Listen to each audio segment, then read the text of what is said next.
Bonjour à tous et à toutes, on se retrouve aujourd'hui pour participer à une marche pour le climat à Strasbourg. Mais il ne s'agit pas de n'importe quelle marche.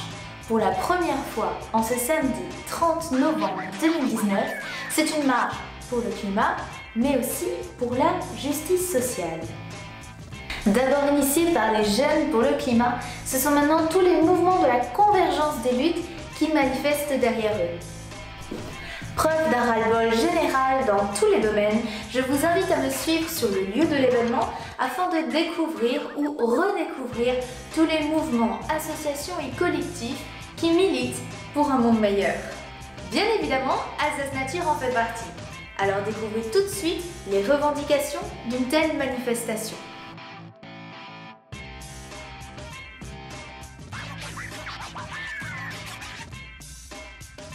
Nous exigeons le respect des engagements stratégie nationale bas carbone, l'adoption du pacte finance-climat et l'amélioration de la reconnaissance juridique des atteintes graves à l'environnement. Jeudi, le Parlement européen a déclaré l'état d'urgence climatique. Nous saluons cette mesure politique de haute importance symbolique et nous appelons l'Eurométropole de Strasbourg à faire de même sans attendre. Cependant, les engagements symboliques ne peuvent plus suffire. C'est d'un changement radical de système dont nous avons besoin. Après les discours, la marche peut commencer. Les marches pour le climat ont débuté il y a plus d'un an en France, le 8 septembre 2018, et deviennent de plus en plus populaires. Les jeunes sont bien décidés à agir pour la société de demain. Les marches pour le climat et les grèves des jeunes organisées depuis un an ont mobilisé un nombre grandissant de citoyennes et de citoyens sous la bannière de l'écologie. En parallèle, le mouvement des Gilets jaunes a lui aussi réuni une multitude de personnes sous l'étendard de la justice sociale. Au sein de ces deux mouvements, nous nous mobilisons pour exiger un changement de système. Les médias et le monde politique traitent cependant ces deux mobilisations avec le même mépris et ou la même indifférence. Pour l'opinion publique, les Gilets jaunes sont violents et participer à leurs manifestations est dangereux. De leur côté, les marches pour le climat et les grèves des jeunes initiées par Greta Thunberg seraient le reflet d'une jeunesse immature, incapable de comprendre la complexité du monde économique. Nous sommes réunis aujourd'hui pour leur donner tort. Non, les gilets jaunes ne sont pas violents. Non, les jeunes ne sont pas immatures. Notre colère est légitime et personne ne nous fera taire. Consomme et ferme ta gueule. C'est ça le message qu'on donne aux jeunes. Tous concernés. Y'a pas de planète B. Tous concernés. Y'a pas de planète B. Et 1, et 2, et 3 degrés. C'est un crime contre l'humanité. De nombreuses associations de préservation de la nature et de l'environnement sont présentes. Nous voici, nous, Alsace Nature, avec l'association Héron et Alter Alsace Énergie.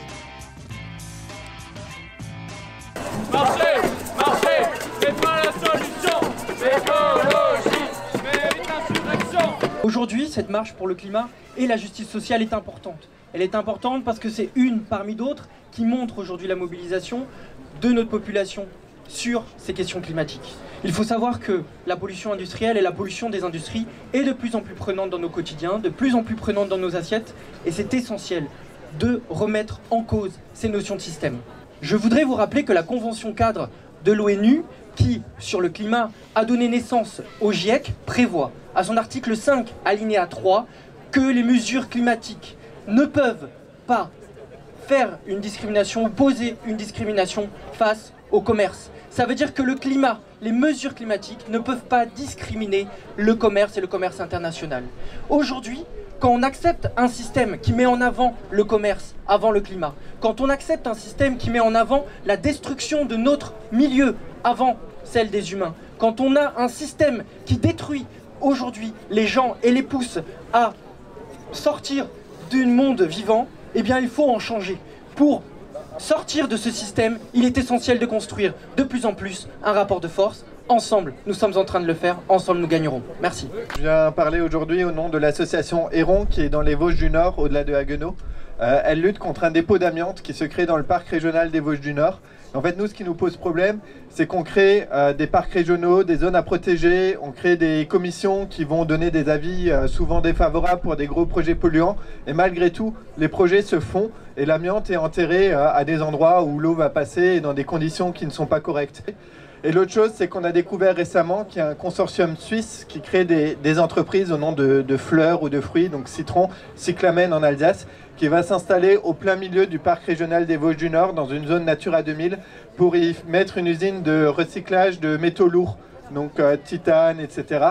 Et généralement, ce qu'ils font, c'est qu'au bout de 3 ans, ils se déclarent en faillite et ils partent en laissant tout sur place. C'est que les associations ne peuvent pas tout voir. Elles ne peuvent pas suivre toutes les choses qui se passent sur le territoire et on a besoin de la vigilance de chacun et de chacune pour se rendre compte que là, il y a peut-être quelque chose qui n'est pas correct et pour que l'association derrière, elle puisse s'en emparer et prévenir les élus, etc. et faire toutes les démarches pour essayer de l'arrêter. Donc on a vraiment besoin de vous, en dehors de la marche, pour être vigilant et pour voir et surveiller tout ce qui se passe pour pas arriver une fois que c'est trop tard, une fois que les papiers sont signés, que les autorisations sont données et que de toute façon on ne peut plus rien faire. L'association Alter Alsace Énergie travaille depuis maintenant 40 ans en Alsace à sensibiliser tous les publics sur les économies d'énergie, à développer les énergies renouvelables avec les citoyens. On aide des projets citoyens d'énergie renouvelable à se développer, notamment ici sur l'agglomération de Strasbourg, où chacun peut mettre une partie de son épargne dans des projets d'énergie solaire. Parce que ces actions qu'on peut faire à l'échelle individuelle, qu'on peut faire en se regroupant, elles nécessitent aussi une action plus large, au niveau collectif, au niveau politique, parce que ce n'est pas nos petits actes individuels qui permettront de réduire le transport aérien, ce n'est pas nos petits actes individuels qui permettront de renverser la politique industrielle actuelle. Donc c'est le moment de passer à notre braquet et de mettre plus que jamais en avant la question de la sobriété énergétique. Éliminer tous les gaspillages, éliminer tous les usages inutiles de l'énergie qui nous amènent à aggraver la crise climatique.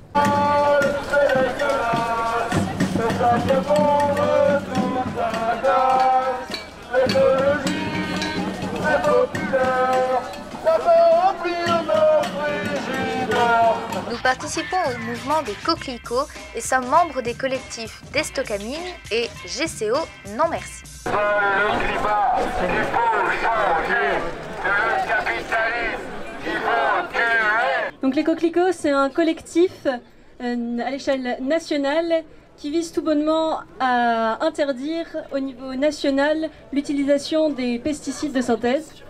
Donc pour cela, les groupes collectifs locaux se rassemblent chaque premier vendredi du mois.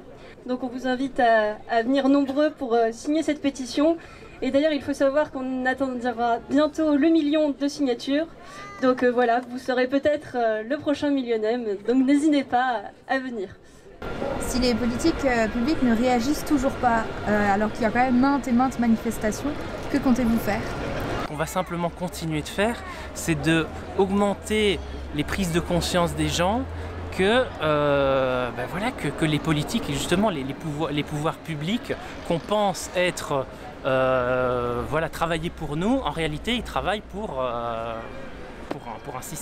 système financier économique. On a réfléchi un petit peu avec certains eurodéputés à l'idée d'interpeller toutes les futures listes électorales pour qu'ils puissent prendre position sur cette question-là de déstockage de Stocamine. Et surtout, c'est des résultats qui seront publiés. Donc c'est aussi une façon de mettre un petit peu la pression et de les pousser à mettre sur la table de leur discussion électorale cette problématique-là qui n'est pas la moindre en fait. Que pour le moment, juste pour notre consommation, cuisiner, des petites choses comme ça, on utilisait environ 3-4 mètres cubes d'eau, ce qui nous coûte actuellement 12 €. En sachant que si jamais ces 3-4 mètres cubes sont pollués, on sera amené à acheter de l'eau extérieure, donc pas librement accessible au robinet. Et ça coûterait, on passerait de 12 € à 800 €. On tape un peu toujours sur le dos du consommateur, d'accord, mais on a aussi notre responsabilité en tant que consommateur.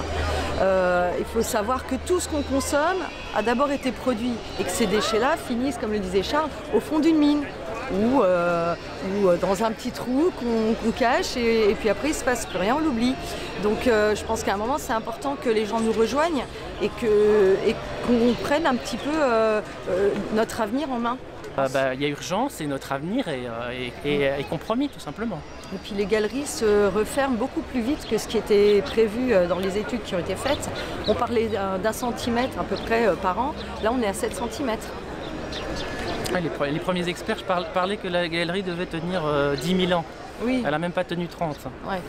Qui répondent aux attentes des citoyens et des gens qui sont préoccupés et des gens comme le collectif des Stockamines qui luttent depuis plus de 20 ans. Quoi. Donc à un moment, il faut arrêter de lambiner et se dire là il y a quand même quelque chose qui préoccupe. Surtout que ça va être une problématique européenne, que si les Allemands et les gens et les pays qui sont concernés par cette nappe phréatique se rendent compte qu'il y a un laisser-aller au niveau du gouvernement français. Tout le bassin rhénan, voilà. De la Suisse jusqu'aux Pays-Bas. Voilà. Donc il faut qu'ils prennent les choses en main avant que ça dégénère. Le GSO, c'est cette fameuse autoroute qui malheureusement est en train de se construire à 15 km à l'ouest de Strasbourg. Alors il y a encore des naïfs qui pensent que le GCO, ça sert à régler des problèmes de transport-déplacement, ça sert à dépolluer Strasbourg. Mais est-ce que les gens ils peuvent vraiment croire qu'un groupe comme Vinci, il va essayer de résoudre les problèmes concrets de transport-déplacement des gens? Un groupe comme Vinci, il va juste chercher à faire du fric. Il va faire le GCO pour faire un nouveau couloir à camion européen qui va traverser l'Alsace. Et donc, puisque le thème d'aujourd'hui, c'est la pollution, avec 10 000, 20 000 camions de plus qui vont passer en Alsace grâce au GCO, est-ce que vous croyez vraiment que Strasbourg, qui est sous les vents dominants, va avoir moins de pollution? Voilà, c'est ça le GCO. Alors les gens qui font ça, les gens comme Vinci, les gens qui soutiennent le GCO, c'est les dinosaures d'un monde qui va disparaître. Voilà, alors moi, s'il y avait un peu de justice, moi je dirais que c'est eux qui devraient disparaître d'abord. Et nous tous, qui sommes prêts à changer nos comportements, comme les scientifiques du GIEC nous le disent, si on ne change pas radicalement nos comportements, on va disparaître nous aussi. Mais il ne faut pas oublier que cette marche a une double casquette. Une des conséquences du réchauffement climatique, la justice sociale. What do we want? Climate justice! When do we want it? Now! On est plus chaud, plus chaud, plus chaud que le climat, on est plus chaud, plus chaud, plus chaud que le climat. Alors cette marche pour le climat, elle est aussi sous le signe de la justice sociale. Nous sommes en 2019 en France et actuellement 369 personnes sont déjà mortes dans la rue. Le nombre de féminicides s'élève à 138, alors qu'on pourrait dégager des fonds, des financements pour faire changer les comportements des hommes et aider les femmes. Le réchauffement climatique également, qui est cause de souffrance et de mort dès à présent, avec les personnes les plus fragiles. C'est plus de 1500 personnes qui sont déjà mortes des canicules en France cette année. L'association Oxfam est une association qui maintenant ose s'appeler féministe et je pense que c'est quelque chose qui prend du temps. Je pense que la question de la justice sociale et la justice climatique, on voit qu'aujourd'hui les femmes sont les premières à la fois impactées et pourtant sont celles qui ont le moins voix au chapitre sur la question. Aujourd'hui, par exemple, dans le monde, les femmes exercent 66% du travail total. Elles produisent environ 50% de la nourriture. Elles ne gagnent que 10% des revenus. Elles ne possèdent que 1% des terres.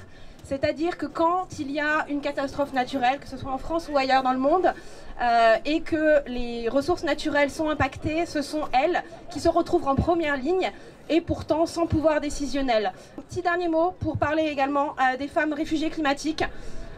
Ce sont les premières également, les femmes qui sont réfugiées lorsqu'il y a des catastrophes naturelles, parce que ce sont les premières qui ont besoin des services publics essentiels. Ces services publics essentiels qui sont détruits, qui sont mis à mal à la fois par le manque d'investissement des États, mais aussi par les catastrophes naturelles qui frappent un grand nombre de régions aujourd'hui, et cela ne va pas s'améliorer pour le futur, à moins qu'il y ait vraiment une urgence climatique qui soit déclarée, et à moins que les femmes, toutes les femmes et les hommes en alliés puissent nous aider à arrêter ce changement climatique. Merci beaucoup. Et comment parler de revendications pour une meilleure justice sociale sans citer les gilets jaunes? eux aussi participent activement à la marche et sont un véritable soutien dans les actions et événements organisés par la Convergence des luttes. Les éditorialistes, les politistes, les commentateurs, tous ceux qui font tourner la machine à confisquer la parole, nous ont peint un tableau en noir et blanc. D'un côté, l'écologie punitive, les ayatollahs verts qui provoquaient la révolte populaire, et de l'autre, les gilets jaunes, la masse réactionnaire, les beaufs, les dieseleux, les fumeurs de Marlboro en grosse bagnole, les obsolètes, les égoïstes, entre autres insultes, incapables de comprendre l'enjeu du réchauffement climatique. Mais très vite, ces messieurs les diviseurs ont déchanté, dès lors que la parole des révoltés a réussi à se frayer un chemin jusqu'aux oreilles, et que les mots d'ordre et revendications sociales, fiscales, démocratiques et environnementales sont apparus. Car comme au Chili, au Liban, à Hong Kong, comme en Équateur, la goutte d'eau qui a fait déborder le peuple, cette énième taxe injuste, elle ne résume pas l'immense accumulation de souffrance, de dégoût, de colère et finalement de révolte qui s'exprime depuis plus d'un an en France. Ce n'est donc pas un hasard si ici en Alsace comme ailleurs en France, les Gilets jaunes sont partie prenante de la rébellion pour la défense de l'environnement, à Stocamine dans le Haut-Rhin, où ils ont porté à bout de bras la mobilisation contre l'enfouissement permanent de milliers de tonnes de déchets toxiques, à Strasbourg, où dès 2018, nous avons participé à l'organisation des marches climat et nous sommes si fiers aujourd'hui de marcher pour le climat et la justice sociale, côte à côte. Pour finir, nous avons les mêmes ennemis qui nous volent notre avenir, tout en préparant leur fuite. Nous avons les mêmes objectifs, vivre et ne pas survivre, que ce soit dans la misère ou dans un environnement de moins en moins vivable. Nos combats sont liés de façon inextricable. La destruction de l'environnement est inséparable de la répression sociale et démocratique engagée par les dominants et les possédants. Nous n'avons d'autre choix que de lutter coude à coude contre ce système qui a trouvé 1000 façons de nous empoisonner pour le profit de quelques dizaines de milliers de personnes. La convergence des grèves doit être le début du soulèvement généralisé qui nous débarrassera de ce monde qui veut nous entraîner dans sa chute. Convergence des luttes, convergence des grèves. Force et honneur. On est là, depuis un an on est là et on lâche pas. Gilets jaunes, gilets verts, même colère, fin du monde, fin du mois, même combat. La marche d'aujourd'hui ne montre pas seulement une volonté de faire changer les choses, mais de réels actes vers un monde meilleur. Je laisse la parole à mon collègue qui va vous résumer ce qu'il faut retenir de la journée d'aujourd'hui. C'est important de manifester aujourd'hui déjà pour la marche pour le climat et la justice sociale. Donc là, il y a vraiment un acte de convergence.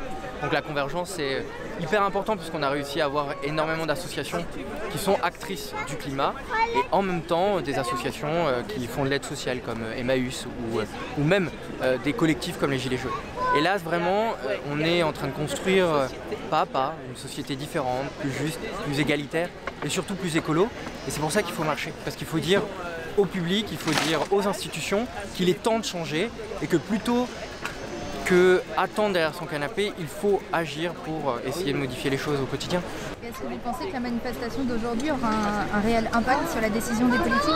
Alors une seule manifestation, est-ce qu'elle aura un impact? Non, je ne crois pas. C'est la répétition de manifestations, c'est le fait de montrer qu'il y a une population qui est investie jour après jour sur cette question climatique, sur cette question sociale, que l'on arrivera à faire bouger les choses. Est-ce que vous pensez aussi que la population finalement est en avance sur ses attentes vis-à-vis d'une meilleure société? Elle est plus qu'en avance, je dirais même que c'est le monde politique qui est en retard. Complètement en retard et le monde économique est inconscient ou peut-être ne veut pas voir la réalité de ce que l'on est en train de vivre aujourd'hui. Et il est essentiel qu'il y ait un rattrapage des politiques publiques, un rattrapage même du monde économique, parce que les jeunes générations, comme les nôtres, n'ont plus du tout envie de vivre et de subir dans une société qui ne pense qu'à l'argent et à l'économie. On veut vraiment plus de solidarité, plus d'écologie et c'est un petit peu ça qu'on est en train de dire aujourd'hui. Ne nous regardez pas, rejoignez-nous. Ne nous regardez pas, rejoignez-nous. Et c'est ainsi que notre émission s'achève. J'espère qu'après ces belles rencontres, vous nous rejoindrez lors de la prochaine marche. Bien évidemment, si vous aussi voulez vous engager pour la planète, n'hésitez pas à devenir membre d'Alsace Nature ou de faire un don afin de soutenir nos actions pour ce modèle de société plus écologique et surtout plus durable que nous défendons. Alsace Nature et moi-même, on vous dit à très bientôt.